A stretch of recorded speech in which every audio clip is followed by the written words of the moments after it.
wax Sabassi Faye bu juger affaire bi au tribunal des grandes instances de Ziguinchor moom miy joxe verdict bi ba pare mu ne leen Ousmane Sonko il faut le réintégrer daar ba pare lundi représentant bu xëyee mu dem désigner ñu jox ko fiche daar de parrainage mu dabb moromam yi ñuy kii donc ñoom ñoo gën a léegi man je te retourne là que pour ne la que y a tellement de manipulation dans ce pays léegi ñoom ñoo gën a xam le juge Sabassi Faye la loi moom miy juger affaire bi la personne compétente ci tribunal bi ba juger yëf yi ba pare est-ce que ñooñu ñuy di wax ñoom ñoo ko gën a xam loi bi man dama jàpp ni Sabassi Faye bu demee ba juger bu fekkee loi dafa ne l'affaire est suspensif en attendant ñu épuiser tous les voies de recours moom Sabassi Faye du wax ni que dugal leen Ousmane Sonko daar jox leen ko ay fiches de parrainage daar du ko wax day ne écoutez yéen avocat Ousmane Sonko yi il faut que affaire bi dem ba boucler pour ngeen mën a jot seen fiche de parrainage mais le juge ne l'a pas dit le juge ne l'a pas dit parce que ça arrange peut-être madame juge bi mais juge bi est-ce que juge bi yéen a te fu mu ne mais tu as écouté est-ce que tu as écouté les avocats de Ousmane Sonko après le jugement? Est-ce que tu as écouté les maîtres Non, c'est ce que j'ai dit. Est-ce que tu as écouté les avocats après le jugement? Les maîtres seraient clairs d'ordre. Basé aussi la bonne foi de ces avocats. Non, c'est pas la bonne foi. Les avocats ne disent jamais de leur bonne foi. Okay. C'est pas la loi quand même, toi aussi. C'est pas la justice. Les avocats ne peuvent pas parler de leur bonne foi. Eux, ils rendent des décisions de justice. Ils parlent ici des décisions de justice. Soit voilà, soit annuler radiation bi. Man, je n'ai rien contre ces juristes-là qui parlent. Je n'ai rien contre les avocats de la défense. Je n'ai rien contre eux.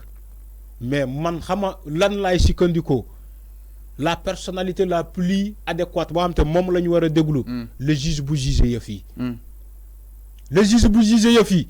Mom la ñuy déglu Serigne Fallou yàgg nañu déglu fii ay juge le juge qui a jugé Ousmane Sonko ak Mame Mbaye Niang kan lañ doon juge kan lañ doon déglu mais moom lañ doon déglu ba mu wax verdictam ñu ñi ne waaw ba moo ko wax mu arrangé ñi mu bañ a arrangé ñi en tout cas juge bi wax na le juge qui a jugé tout récemment à la Cour suprême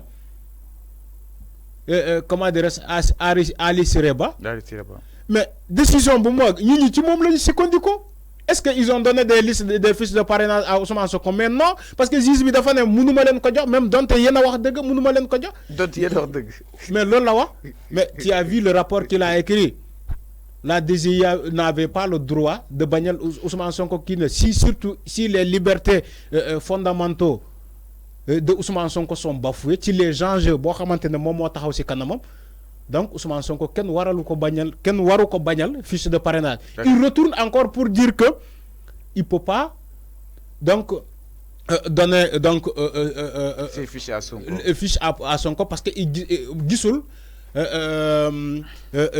des preuves suffisantes bi wane que Ousmane Sonko ses libertés sont bafouées ci enjeu bu muy dem ni mom moko wax. Donc ce qui veut dire il s'est contrarié il s'est contredit même lui-même le juge de la Cour suprême. Mais est-ce que gis nga ñi xex? Non, parce que juge bi prononcé naw que ça soit mu arrangé ñi wala mu baña arrangé né mais surtout juge bi lañuy déglu ba tay. Mais pourquoi le juge de Ziguinchor parle? Ñu nier sa décision. Les gens sont en train de nier sa décision. On a accepté la décision pour les juges à Dakar. Maintenant, nous nous accepter la décision du juge bu Ziguinchor. Voilà la justice sénégalaise. Voilà encore les personnes qui sont au Sénégal. Vous voulez que le Sénégal se développe comme ça. Ni de la loi. Des personnes qui sont au-dessus de la loi. Juge bu waxé lu len arranger, OK, ça passe. Bu waxé ñu arranger opposition bi wala ñu faré nalé. Non, do fi amé parce que c'est eux la loi. C'est un réparti yep là parce que mais la loi d'une partie de l'opposition donne critiquer li nga xamné comme dit la justice. Mais gis nga félicitation quand j'ai entamé après fi ma commencé sama propos loolu la wax. Dama né que ça soit ci Kambi que ça soit ci Kambi. Donc ce qui veut dire que je suis au milieu. Alors moi je ne suis pas d'accord la décision de justice ñu rendre quoi.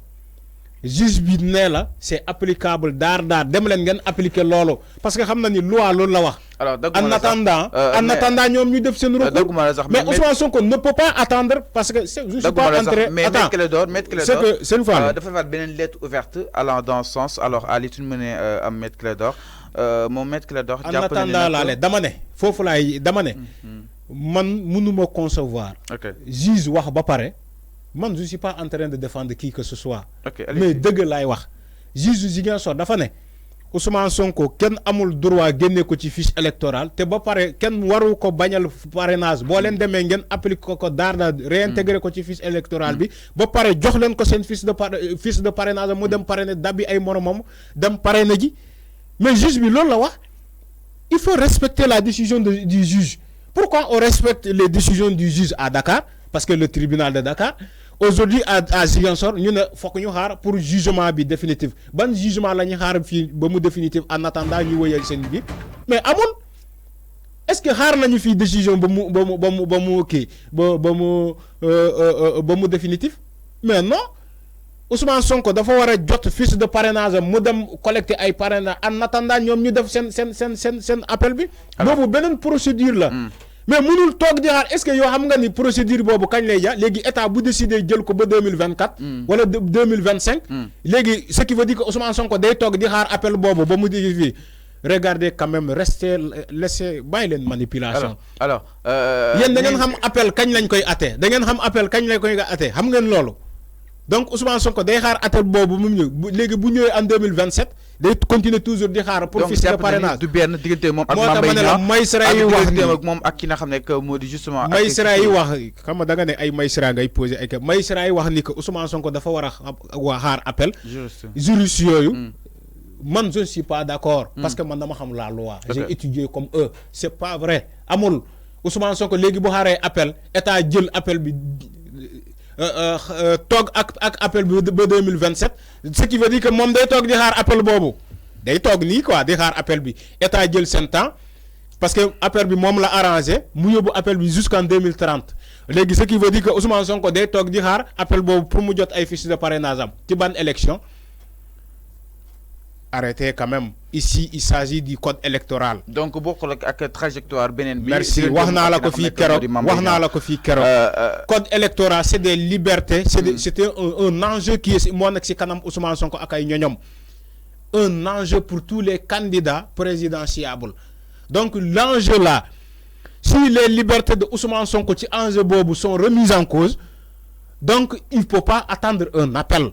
Man mako wax demal laaj juriste bu la neex man je ne suis pas ti ay juriste yu manipuler ay nit Ousmane Sonko mënul xaar appel c'est que fii mooy ngay boo waxee dëgg ñu ne la non da ngaa far boo waxee ñu arrangé nii ñu ne da ngaa far ak Macky Sall boo waxee lu arrangé Ousmane Sonko ñu ne yow waa Pastef nga c'est pas ça ñun on n'est pas manipulable da ngay wax dëgg l'appel là n'est pas statique c'est pas suspensif Ousmane Sonko mënul toog di xaar appel da ngeen xam état dengi appel bi bu fekkee c'est favorable à l'état Ousmane Sonko day xaar appel ba 2030 da ngeen xam appel kañ la c'est pas comme les autres. Mais peut-être c'est pas comme c'est la bonne foi de l'état du Sénégal peut-être c'est pas une infraction. C'est pas une infraction.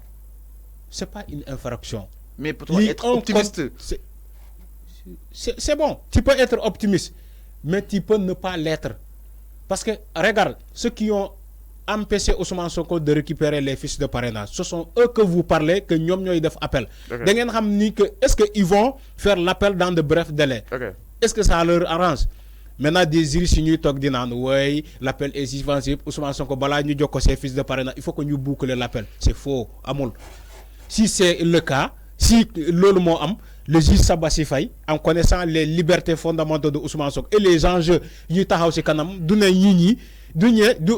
révoquer à ce que le ministre de l'Intérieur ñu réintégrer Ousmane Sonko ci fiche électoral bi ba paré mu sakku ci DGE mu jox ko ay fiches de parrainage. Voilà alors, la vérité. Donc tout le monde ne dit pas. Voilà la vérité. Bo xam ne nit ñi bu ñu ko waxee ñoom ñuy taxaw na le di manipuler di ne woy l'appel est suspensif Ousmane Sonko dafa war a xaar ba ñu boucler appel bi da nga xam état moom kañ lay boucler affaire boobu si ça leur arrange mën na ko yóbbu ba 2030 wala après les élections maintenant Ousmane Sonko day toog di xaar pour mu jot fiche de parrainage am appel boobu. arrêter de manipuler les gens et dire les gens la vérité. Alors, enfin, dans nos ni Maître Clédor aussi mu def benn lettre ouverte moom itam mi ngi demandé l'exécution immédiate de la décision de la justice fa nga xam ni itam misaanu Ziguinchor nee na mënta comprendre décision li nga xam ne que moo di Ziguinchor daal di wàcc te itam moom itam jàpp na ni décision juge moo daal di war a mën a primer si décision administrative exactement. Comment comprendre entre décision li nga xam ne que moo di du tribunal ak décision administrative. loolu laa la moom dafa jàng droit. li ma wax ni yow gis nga li ma wax moom yow liiragoo lettre bi. mais li ma wax la wax la décision de justice doit être comment dirais-je appliquée daar. Sabassi Faye loolu la wax parce que jàng na droit xam na lu mu juger il est compétent juge na l'affaire su sooree été keneen tamit loolu la ñuy wax pourquoi ñiy wax. mais DGE nee na dafa war a jaar si quelques modalités. Quelle modalité? Ok, le processus. Si il y a une procédure, peut-être le mandataire de Ousmane Sonko, Bobo la wara djel. Mais dina ko djel.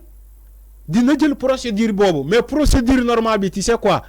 La décision de justice doit être appliquée automatiquement. Parce que lolu moy yon. Le juge lolu la wax à Ziguinchor. Pourquoi ils ont appliqué la décision de justice boo xamante ne moom la ñu jëlee ci cour suprême ba mu ne ni Ousmane Sonko duñ ko jox ses fiches de parrainage pourquoi ñoom xaaruñu l'appel de tous les voies de recours Ousmane Sonko ba mu jeex en attendant ñu jox ko fiche de parrainage am xaaruñu ko. Aujourd'hui, le juge du tribunal de Ziguinchor prononce et il veut que l'affaire soit appliquée dans les administrations. Donc habilité à réintégrer Ousmane Sonko wala ñu jox ko fiche de parrainage ñom ñi wax woy il faut que ñu xaar appel lan la ñuy xaar ci appel est-ce que ñom dañoo jàng droit. Mais les avocats de l'État quand même les avocats de l'État c'est quoi? Donc eux ils sont au-dessus de la loi. Ils sont pas au-dessus de la loi. Ils sont pas au-dessus de la loi. Moo ne Ousmane Sonko doit être réintégré daar en attendant ñeneen ñi ñee def seen appel parce que beneen procédure la et beneen jugement mooy ñëw ñen nañu avocat de l'État c'est quoi? Ils sont au-dessus de la loi. Ñoo gën a jàng tous les juristes qui parlent que la décision de justice bu Ziguinchor ou du juge de Ziguinchor doit être appliquée. Ñoo gën a jàng ñooñu. Non, il faut arrêter. Lii la ñuy wax encore lii la ñuy waxati encore ci justice Sénégal. Justice Sénégal c'est comme si dans les amphithéâtres lañ koy defee quoi. Ñi taxaw fele ku leen yëkëti loxo poser question est-ce que duñu def li voilà la justice sénégalaise ku tëbb fele ne way juge bale néné way juriste bale néné way avocat bale néné. À quoi servent les lois dans ce pays? À quoi sert la constitution dans ce pays? Moi tamane la justice Sénégal c'est comme ça, c'est comme si amphithéâtre quoi. Ben professeur moy nek fele jury am ñi taxaw légui ko xamantene bëgg nga def suggestion yëkëti sa loxo est-ce que wa mais juge est-ce que duñ ko def ni wa mais procureur est-ce que duñ ko def ni c'est comme ça la justice sénégalaise. Ouais, c'est de non la décision de justice n'est pas nit mënu ko interpréter lo koy interpréter aussi juriste mënu ko interpréter non il y a des lois qui sont là, il y a des lois qui sont à interpréter. La décision de justice n'est pas à interpréter. Mën nga ko analyser selon lu la ne ci plateau télévisé mais yo li ngay wax ça ne tient pas parce que la décision est déjà rendue. Maintenant bu fekkee da nga bëgg casser cette décision dañ la né amna ay voies de recours yo xamanté fofu ngay jaar moy manam cour d'appel, cour de cassation, cour suprême. Ñu ne la voilà les voies de recours yo xamanté ne boko jëlé mën nga casser la décision de justice mais du tok ci plateau wala du ay Madiambal Diagne ay journalistes yi dicté ay magistrat lu ñuy def. C'est pas ça. D'où le moyen casser la décision de justice. C'est pas l'administration de casser la décision de justice. L'administration mënul casser la décision de justice encore une fois. Quand il me parle de conseil ou DGI néné. Ça c'est une administration. Mënul casser la décision de justice. La décision de justice. Xamna lan moy koy casser benen juridiction bu gëna kawé bobu moy casser la décision de justice. Mais il me parle la direction de le ministère de l'Intérieur. Le ministère de l'Intérieur doit casser la décision de justice. C'est une administration. Décision de justice de Ziguinchor boo ko bëggee casser da ngay dem ci beneen juridiction bu gën a kawe boobu nga interpeller ko ñu dugal ce dossier ñu programmer la benen procès Cour suprême mais loolu la casser décision de la justice mané justice bu gëna kawé bobu en tout cas moo koy casser mais c'est pas des analyses yo xamanté dang koy def ci plateau télévisé wala nga def ko ci administration